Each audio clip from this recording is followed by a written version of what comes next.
السلام عليكم ورحمة الله وبركاته.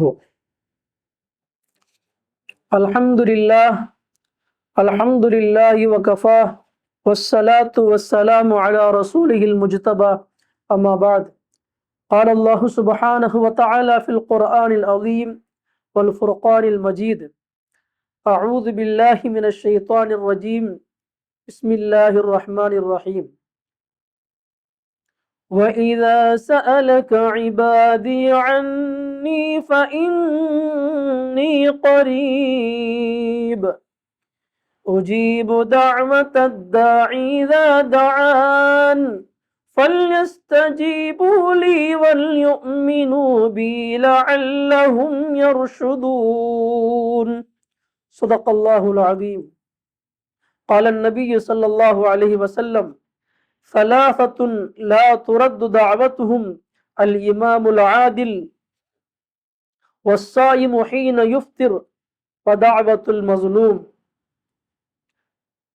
புகழும் புகழ்ச்சியும் ஏக வல்லவனாம் அல்லாஹ் ஒருவனுக்கே உரித்தாகுக.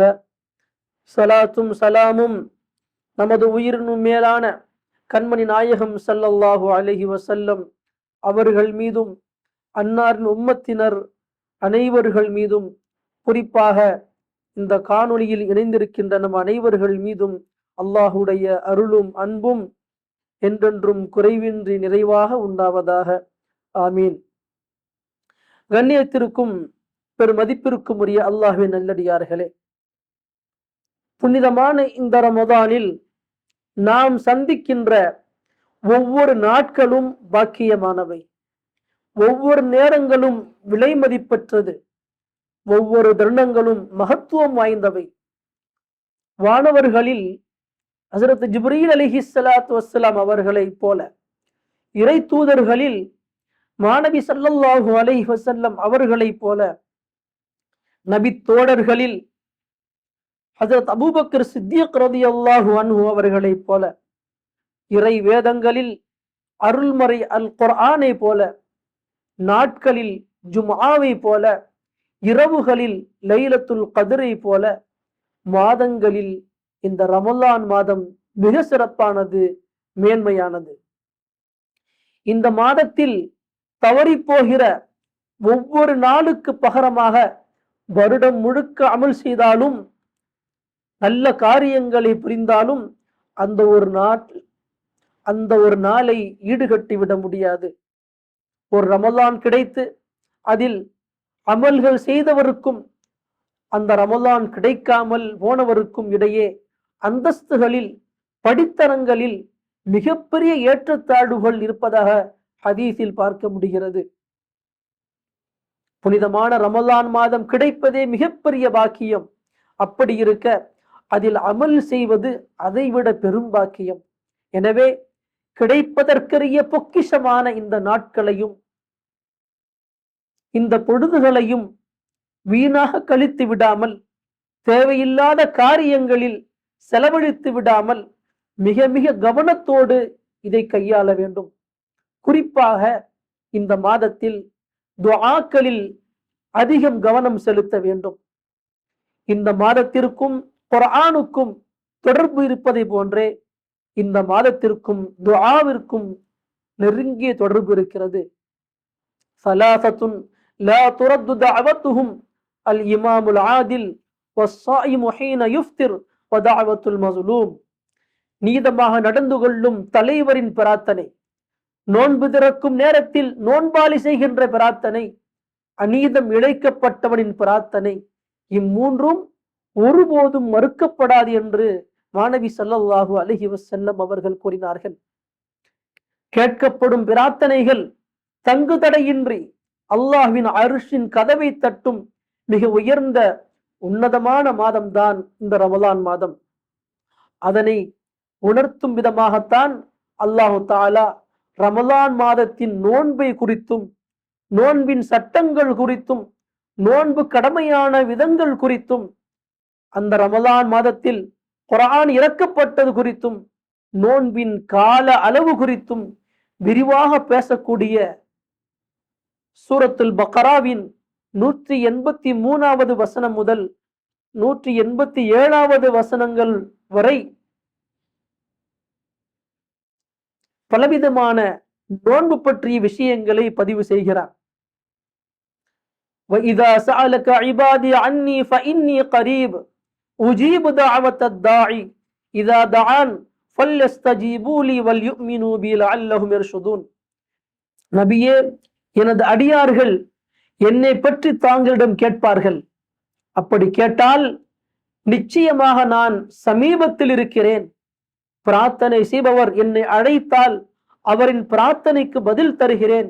எனவே அவர்கள் என்னிடமே பதிலை தேடட்டும், என்னையே விசுவாசம் கொள்ளட்டும், அவர்கள் நேர்வழி பெறுவார்கள் என்று கூறுங்கள் என்று சூரத்துல் பக்கராவின் 186வது வசனத்தில் பதிவு செய்கிறார். இந்த வசனத்தின் முன்பின் தொடரை சற்று உற்று நோக்கினால் அல்லாஹு தாலா நோன்பை குறித்து பேசிக்கொண்டு வரும்போது அதற்கிடையில் துஆவை குறித்து வரக்கூடிய இந்த வசனத்தை உள்ளே புகுத்துகிறார். ரமலானுக்கும் துஆவிற்கும் ஒரு ஆழமான தொடர்பும் இணைப்பும் இருக்கிறது. ரமலானுக்குள் துஆ இருக்கிறது, துஆவிற்குள் ரமலான் இருக்கிறது என்கிற இரகசியத்தை அல்லாஹு தாலா தன் அழகான இந்த வாசக அமைப்பின் மூலமாக இந்த சமுதாயத்திற்கு தெளிவுபடுத்துகிறார். பிரார்த்தனை என்பது மனித சமூகத்திற்கு கிடைத்திருக்கிற மிகப்பெரிய பொக்கிஷம், மிகப்பெரிய வரப்பிரசாதம். காரணம், இதன் மூலம் மனதை வருத்தும் பாவச்சுமைகளை இறக்கி வைக்க முடியும். உற்ற நண்பனிடம் கூறுவதை போல் மன கஷ்டங்களை எல்லாம் தங்குதடையின்றி தன்னை படைத்து இறைவனிடம் முறையிட முடியும். எல்லா தேவைகளையும் கேட்டு பெற முடியும். ஆயுளை கேட்கலாம், அதிகாரத்தை கேட்கலாம், ஆரோக்கியத்தை கேட்கலாம், பொருளாதாரத்தை கேட்கலாம். நம் வாழ்க்கைக்கு தேவையான அனைத்து விஷயங்களையும் உரிமையோடு கேட்டு பெறும் வாய்ப்பை, அதன் சந்தர்ப்பத்தை அல்லாஹு தஆலா துஆவில் வைத்திருக்கிறார். இந்த துஆ என்பது உலகத்தில் வேறு எந்த சமுதாயத்திற்கும் வழங்காத, நமக்கு மட்டுமே பிரத்யேகமாக வழங்கப்பட்ட ஒரு பாக்கியமாக இருக்கிறது. நபியை தவிர வேறு எந்த சமூகத்திற்கும் வழங்கப்படாத 3 வாக்கியங்கள் நபி ஸல்லல்லாஹு அலைஹி வஸல்லம் அவர்கள் சமூகத்திற்கு வழங்கப்பட்டிருக்கிறது. முதலாவது, அல்லாஹ் ஒரு சமுதாயத்திற்கு ஒரு நபியை அனுப்புகின்ற பொழுது அந்த நபி அவர்கள் சமூகத்திற்கு சாட்சியாக இருப்பார்கள். ஆனால் நபி ஸல்லல்லாஹு அலைஹி வஸல்லம் அவர்களின் உம்மத்தை மற்ற அனைத்து சமூகத்திற்கும் அல்லாஹ் சாட்சியாக ஆக்கியிருக்கிறான். இரண்டாவது, ஒரு நபியை அல்லாஹ் அனுப்பும் போது மார்க்கத்தில் உங்களுக்கு எந்த சிரமமும் இல்லை என்று சொல்லி அனுப்புவான். ஆனால் அல்லாஹ் அதே போன்ற வார்த்தையை இந்த உம்மத்தை பார்த்து சொல்கிறார். மூன்றாவது, என்னை அழையுங்கள், உங்களுக்கு நான் பதிலளிக்கிறேன் என்று தான் அனுப்பிய நபியிடம் அல்லாஹ் கூறுவான்.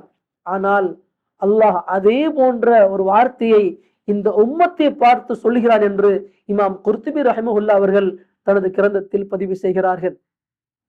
முந்தைய சமுதாயத்தவர்கள் தங்களுக்கு எந்த தேவையாக இருந்தாலும் நேரடியாக அல்லாஹ்விடம் கேட்க முடியாது, அல்லாஹ்விடம் முறையிட முடியாது. ஆனால் முஹம்மது ஸல்லல்லாஹு அலைஹி வஸல்லம் அவர்கள் உம்மத்திற்கு அல்லாஹ் வழங்கிய வாக்கியம், நம்மை படைத்த இறைவனை எந்நேரமும் அழைக்க முடியும், எப்போதும் அழைக்க முடியும், அவனிடம் முறையிட முடியும், எதையும் உரிமையோடு கேட்டு பெற முடியும், எப்போது அழைத்தாலும் பதில் கொடுக்க அவனும் தயாராக இருக்கிறான்.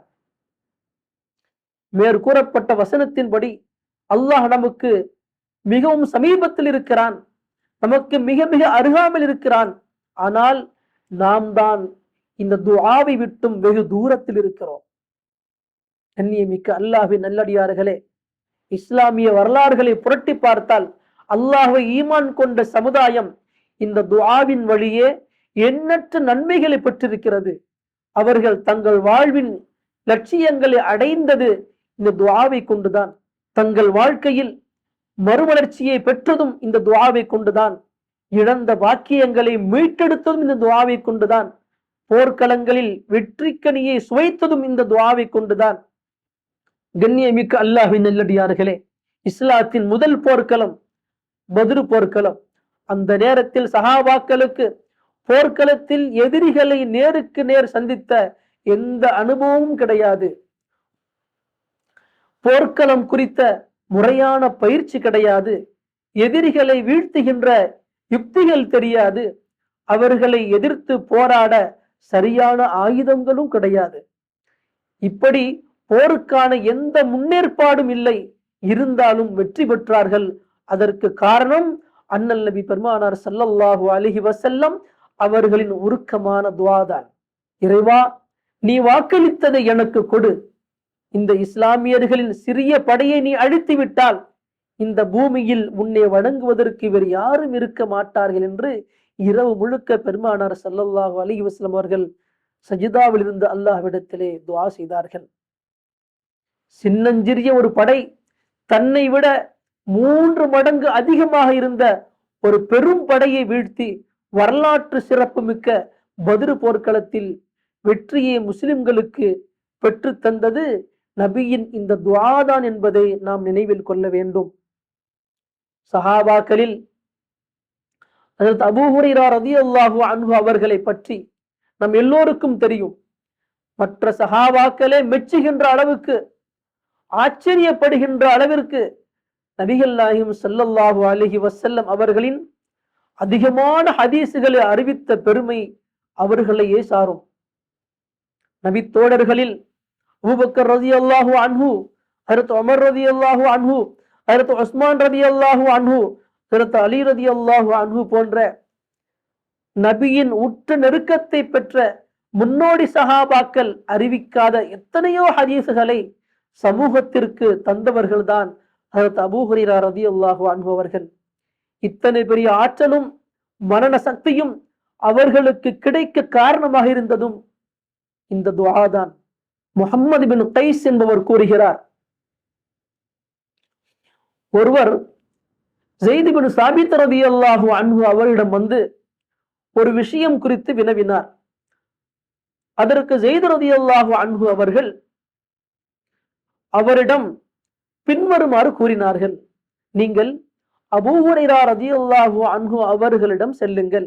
ஏனென்றால் ஒரு நாள் நானும் அபூ ஹுரைரா ரலியல்லாஹு அன்ஹு அவர்களும் இன்னொரு தோழரும் பள்ளியில் அமர்ந்திருந்தோம்.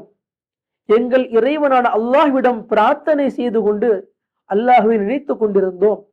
அப்பொழுது அல்லாஹ்வின் தூதர் ஸல்லல்லாஹு அலைஹி வஸல்லம் அவர்கள் எங்களிடம் வந்து அமர்ந்தார்கள். அப்போது நபியை பார்த்ததும் நாங்கள் மௌனமாகிவிட்டோம்.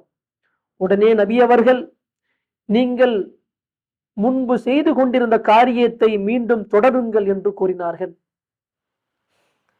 ஹஜ்ரத் அபூ ஹுரைரா ரலியல்லாஹு அன்ஹு அவர்களுக்கு முன்பாக நானும் என்னுடன் இருந்த மற்றொரு தோழரும் பிரார்த்தனை செய்தோம். அல்லாஹ்வின் தூதர் ஸல்லல்லாஹு அலைஹி வஸல்லம் அவர்கள் எங்கள் பிரார்த்தனைக்கு ஆமீன் சொன்னார்கள். பிறகு அபூ ஹுரைரா ரலியல்லாஹு அன்ஹு அவர்கள் பிரார்த்தனை செய்தார்கள். அவர்கள் தனது பிரார்த்தனையில், யா அல்லாஹ், என்னுடைய இந்த இரு தோழர்கள் கேட்டதையே நானும் உன்னிடம் கேட்கிறேன். மேலும் மறந்துவிடாத கல்வியையும் உன்னிடம் கேட்கிறேன் என்று கூறினார்கள். அப்போது அல்லாஹ்வின் தூதர் ஸல்லல்லாஹு அலைஹி வஸல்லம் அவர்கள் ஆமீன் என்று கூறினார்கள். ஹஜ்ரத் அபூ ஹுரைரா ரலியல்லாஹு அன்ஹு அவர்களின் இந்த பிரார்த்தனை எங்களுக்கு பிடித்திருந்தது. உடனே நாங்கள், அல்லாஹ்வின் தூதரே, மறந்துவிடாத கல்வியை நாங்களும் அல்லாஹ்விடம் வேண்டுகிறோம் என்று கூறினோம். அதற்கு நபி ஸல்லல்லாஹு அலைஹி வஸல்லம் அவர்கள், இந்த விஷயத்தில்